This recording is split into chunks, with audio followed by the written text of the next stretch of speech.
और उनको पानी पिलाया, दूध पिलाया, दक्षिणा दिया, सम्मान किया। तो वे मेरे पास आए। 1 साल बाद मिले, बोले कि आपके नाम से हमारा आदर हुआ। वहां कोई पानी देने वाला नहीं था, हैंडपंप में चलाकर पी रहा था। रात भर सोने को दिया, भोजन दिया, दक्षिणा भी दिया। तो हमने कहा कि संसार में, बोले मैं आपको उपकार के लिए धन्यवाद देने आया हूं कि आपका यश इतना बढ़ा कि हमको भी उससे फायदा हुआ है। तो मैंने कहा आपको मैं सेवा करूंगा, मेरे जन्मभूमि के हो। उनको फिर सब सामान जितना जरूरत होता सब दिला दिया। हमने कहा फिर आना। बोले शर्म लगती है, जब आता हूं तुम बहुत सामान दे देते हो तो शर्म लगती है। तो हमने कहा शर्माओ मत, हमको देने योग्य बना दिया है मेरे गुरु ने, मेरे भक्तों ने, तो इसलिए हम दे देते हैं।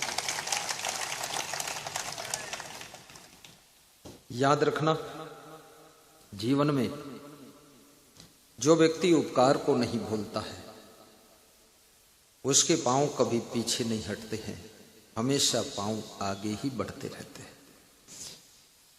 जिन्होंने तुम्हारा हित किया,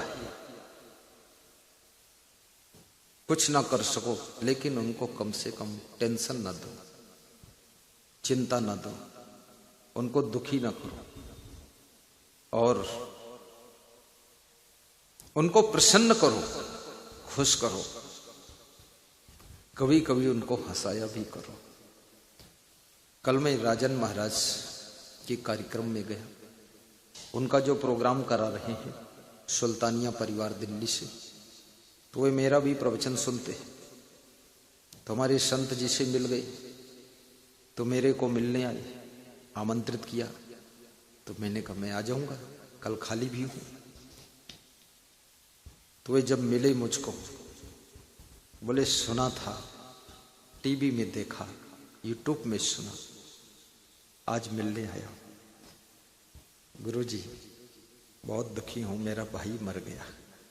तो भाई की आत्मा की शांति के लिए यहां कथा करवा रहा हूं।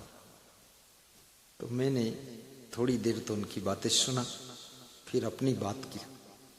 तो उनको इतनी हंसी आई, वो 20 मिनट तक पेट पकड़कर हंसते थे। उनके चारों भतीजे और वो भी हंसते हंसते ऊपर से उतरे, नीचे गए, नीचे हंसते हंसते सोफा पर गिर गए। तो होटल का जो मालिक था बोला है क्या मामला, हम भी हंस ले भाई। तो उन्होंने मेरी बात सुनाई तो वो भी हंस रहा था, बोले हम भी आ जाए इसी में। बोले यार हमारे यहाँ तो रात ठहरे महाराज जी, हम तो लाभ ही नहीं ले पाए और तुम तो आनंद ले लिए। बोले आनंद नहीं, परमानंद मिल गया, सब दुख मिट गया। जब से भाई मरे थे हंसा ही नहीं था। बोले 10 साल से हंसी नहीं आई, आज दिल खोल कर हंसा हूं, मेरा हार्ट कंप्लीट हो गया। पूरा हंस हंस के रो पड़े, आंसू आ गए, इतना जल्द हंसी। याद रखना, किसी को खुश करना भी बहुत बड़ा परोपकार है। दुनिया दुख में डूबी हुई है, इसको थोड़ा हंसाने की कला भी सीखो। फंसाने की कला तो सबको मालूम है।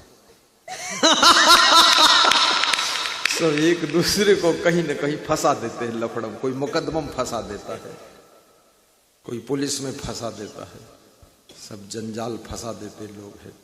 लेकिन फंसाना नहीं, हंसाना है। क्योंकि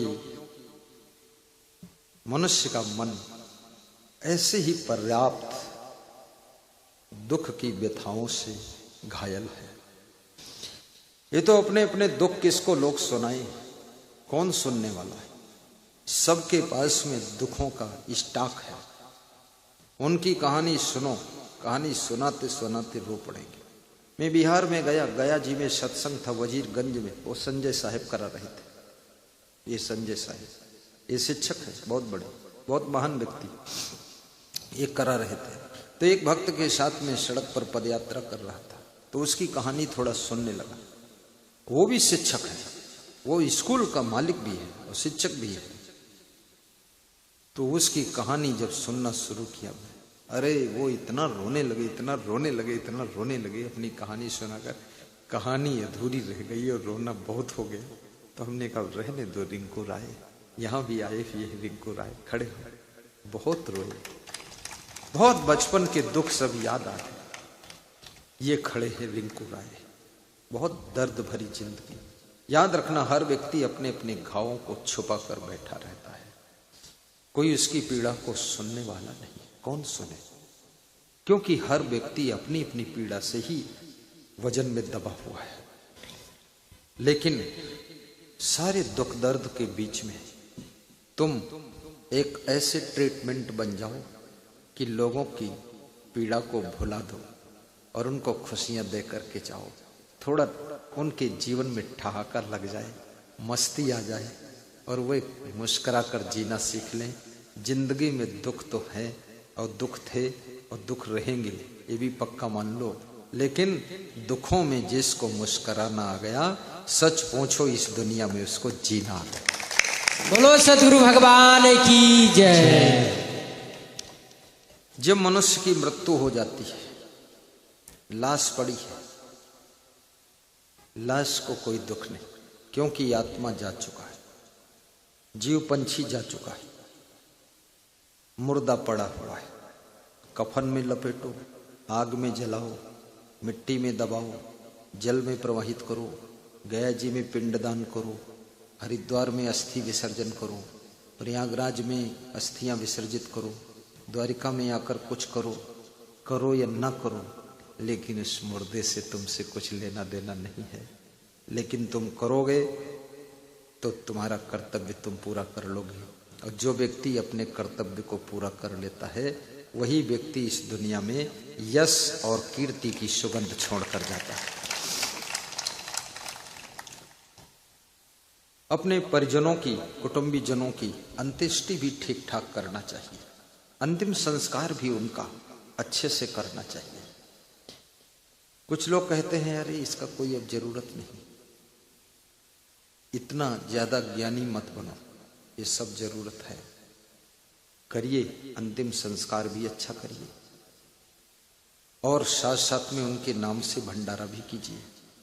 यदि हो सके तो उनके नाम से एक सत्संग समागम करा दीजिए। यदि संभव हो सके तो उनके नाम से 100-200 गरीबों को सर्दी महीने में कंबल बांट दीजिए। यदि संभव हो तो उनके नाम से कुंवारी कन्याओं को खीर पूड़ी खिला दीजिए। कुछ करिए अपने पितरों के लिए, कुछ करिए अपने पूर्वजों के लिए, कुछ करिए उनके लिए जिन्होंने त्याग और तप करके सब कुछ धन संपत्ति जमीन जगह को सुरक्षित तुम्हारे लिए रख करके, तुम्हें दे करके शरीर संसार छोड़कर चले गए। उनके लिए भी कुछ करिए।